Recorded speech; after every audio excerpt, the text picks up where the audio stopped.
रहीम। एक चीज़, एक आदत जो कि रिलेशनशिप में बहुत बड़े नुकसान का सबब बन रही है, वो है ज़बान का बेकाबू या बेदरीग इस्तेमाल। वो कैसे, वो कब करता है इंसान? अमूमन लोग ज़बान का बेदरीग इस्तेमाल गुस्से में करते हैं। उस वक्त जब गुस्से का जो इमोशन है वो उन पे बुरे तरीके से हावी हो जाता है, और उस वक्त भी जब सामने वाला उनको इंस्टिगेट कर रहा हो या उनको प्रोवोक कर रहा हो, और उस वक्त वो वर्ड्स कह जाते हैं या वो अमल कर जाते हैं जो हर तरह से रिलेशनशिप में नुकसान का सबब है। मैं आपको इसकी एक मिसाल देती हूँ। बाज़ औक़ात शौहर बात बेबात तलाक की धमकियाँ दे रहा होता है और बीवी किसी वक्त गुस्से में कह देती है कि हाँ तो दे दो तलाक, अभी दो। मैं कहती हूँ तुम मुझे अभी तलाक दो। और बाज़ औक़ात मर्द गुस्से में वो वर्ड्स बोल जाते हैं जिनकी वजह से वो दो लोग हमेशा के लिए एक दूसरे के लिए नामहरम या हराम करार दे दिए जाते हैं। और हमारी सोसाइटी में अब तो ये तक देखने में आ रहा है कि बावजूद 3 तलाकों के बाद भी मियाँ बीवी एक साथ एक घर में इस प्रेशर की वजह से रह रहे होते हैं कि ज़माने को क्या मुंह दिखाएंगे, इन बच्चों का क्या होगा, चलो जो होना था हो गया, बस अब हम खामोशी से इस ज़िंदगी को गुजारते हैं। ये एक अलग इस सारे सिनेरियो का ड्रॉबैक है या उसकी डार्क साइड है, जिसके ऊपर हम फिर कभी अपनी किसी नई वीडियो में बात कर सकते हैं।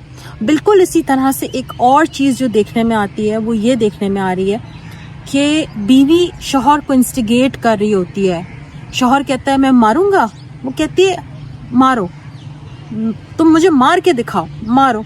और जब वो इस तरीके से उसको प्रोवोक करती है तो गुस्से में शौहर उसको हाथ भी उठा देता है, यानी उसको मार देता है, उसको थप्पड़ लगा देता है, उसको किसी भी चीज़ से उठा के मार देता है। और उसके बाद वही बीवी फिर विक्टिम रोल प्ले करती है कि इन्होंने मुझे मारा, इस शख्स ने मुझे मारा। लेकिन हम जब बैकग्राउंड देखते हैं, समझने की कोशिश करते हैं कि आखिर मर्द ने क्यों हाथ उठाया, पीछे क्या हो रहा था, तो पीछे नज़र आता है कि झगड़ा तो जो था सो था, उसमें उस बीवी का क्या रोल था, उसने किस तरह से उसको प्रोवोक किया और मर्द ने हाथ उठाया।